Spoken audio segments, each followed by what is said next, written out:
မင်းကိုမင်းအမေကလက်နက်ကင်စစ်သားတွေစီအတင်းအဓမ္မလွှဲပေးလိုက်ရင်ဘလို့ခံစားရမလဲသောမတ်ရဲ့ကဘာကြီးဟာဒီလိုမျိုးကြေကွဲစရာကောင်းတဲ့ခွဲခွာခြင်းနဲ့စတင်ခဲ့တာဖြစ်ပြီးသူဟာမတိတဲ့နေရာတစ်ခုကိုခေါ်ဆောင်သွားခြင်းခံခဲ့ရပါတယ်ဝင်းကဘာကနေလွတ်မြောက်လာပြီးနောက်သောမတ်ဆိုအဖွဲ့ဟာဂျန်ဆန်လို့ခေါ်တဲ့လူထိန်းချုပ်ထားတဲ့ခန်းတစ်ခုကိုရောက်လာကြပါတယ်ဒီနေရာဟာပြင်ပကဘာရဲ့ဘေးအန္တရာယ်တွေကနေလုံခြုံတဲ့နေရာတစ်ခုလို့ဂျန်ဆန်ကသူတို့ကိုယုံကြည်အောင်ပြောဆိုဆွဲဆောင်နေပါတယ်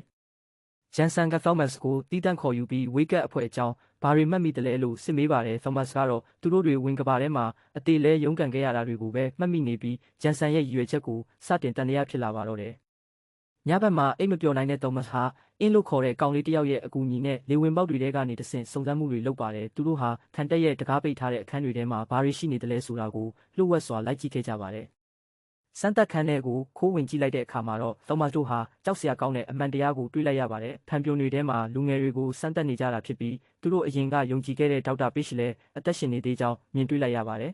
။ဂျန်ဆန်တို့ဟာသူတို့ကိုကယ်တင်ပေးတာမဟုတ်ပဲဝေးကတ်အတွက်ပြန်လည်တုံးချနေတာကိုသိသွားတဲ့အတွက်သောမတ်တို့ဟာအမြန်ဆုံးထွက်ပြေးဖို့ဆုံးဖြတ်လိုက်ပါတယ်။သူတို့ဟာထရီတာကိုပါကယ်ထုတ်ပြီးခန္ဓာထဲကနေအသေးအတန်ရုံထွက်ခဲ့ကြပါတယ်။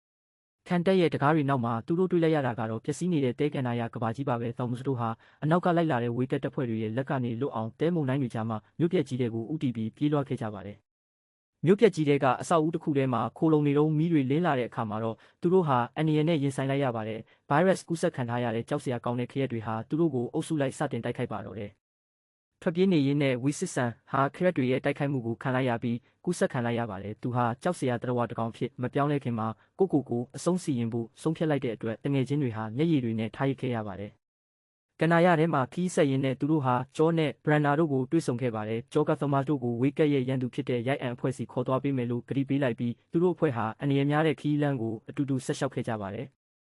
ဝေးကက်ရဲ့ရဟတ်ယာဉ်တွေရောက်လာပြီးဂျောရဲ့စခန်းကိုတိုက်ခိုက်တဲ့အခါမှာသမန်နဲ့ဘရန်နာတို့ဟာအဆောက်အဦပြိုကျမှုကြားမှာအဖွဲ့နဲ့ကွဲသွားပါတယ်သူတို့နှစ်ယောက်ဟာဝေးကက်ရဲ့လက်ထဲကနေလွတ်မြောက်ဖို့မြေအောက်လမ်းကြောင်းတွေကနေတဆင့်ဆက်ပြေးခဲ့ရပါတယ်ရေဆိုးမြောင်းတွေထဲမှာဂါမန်နဲ့ဘရန်ဒါတို့ဟာခရက်တွေရဲ့တိုက်ခိုက်မှုကိုထပ်မံရင်ဆိုင်ရပါတယ်တိုက်ခိုက်မှုအတွင်းမှာဘရန်ဒါဟာခြေထောက်မှာကူးစက်ခံလိုက်ရပေမဲ့သောမတ်ကတော့သူမကိုဘယ်တော့မှပြစ်မထားဘဲအတူတူလွတ်မြောက်အောင်ကြိုးစားခဲ့ပါတယ်သူတို့ဟာမာကတ်စ်ရဲ့ပါတီပွဲကိုရောက်ရှိသွားပြီးအဲ့ဒီမှာထူးဆန်းတဲ့ဆေးရည်တွေကိုတောက်ခဲ့ရပါတယ်ယူသွတ်နေတဲ့လူအုပ်ကြီးကြားမှာတောင်းမဟာထရီတာကိုမြင်အောင်နေခဲ့ပြီးနောက်ဆုံးမှာတော့ဂျောနဲ့အခြားတငယ်ချင်းတွေနဲ့ပြန်လည်ဆုံတွေ့နိုင်ခဲ့ပါတယ်ရိုက်အန်စခန်းကိုရောက်တဲ့အခါမှာတော့ဒေါက်တာမေရီကသုံးကြီးရဲ့သွေးကိုသုံးပြီးဘရန်ဒါကိုကုသပေးခဲ့ပါတယ်ဒေါက်တာမေရီကဝိတ်ကပ်အဖွဲ့ဟာယောဂကုထုံးကိုရှာဖွေဖို့အတွက်လူငယ်တွေရဲ့အုံနောက်ကိုဘလို့ရက်ဆက်စွာအသုံးချနေတယ်လဲဆိုတာကိုရှင်းပြခဲ့ပါတယ်ဒါပေမဲ့မမျှော်လင့်ပဲထရီတာကသူတို့ကိုတစ္ဆာဖောက်ပြီးဝေးကတ်စီကိုသတင်းပို့လိုက်ပါတယ်ဝေးကတ်တပ်ဖွဲ့တွေဟာစခန်းကိုအလုံးရင်းနဲ့ဝင်ရောက်စီးနင်းခဲ့ကြပြီးသောမတ်တို့ရဲ့တငယ်ချင်းတွေနဲ့ရိုက်အန်အဖွဲ့ဝင်တွေကိုဖမ်းဆီးဖို့ကြိုးစားပါတော့တယ်ပြင်းထန်တဲ့တိုက်ပွဲအတွင်းမှာဒေါက်တာမေရီအသက်ခံလိုက်ရပြီးမင်းဟိုလည်းဝေးကက်ရဲ့ဖမ်းခေါ်သွားခြင်းကိုခံလိုက်ရပါတယ်သောမတ်ကတော့ကြန့်ရှိနေတဲ့တငယ်ချင်းတွေနဲ့အတူမင်းဟိုကိုပြန်လည်ကယ်တင်ဖို့နဲ့ဝေးကက်ကိုအမြင့်ပြတ်တိုက်ခိုက်ဖို့တစ္ဆာဆူလိုက်ပါတော့တယ်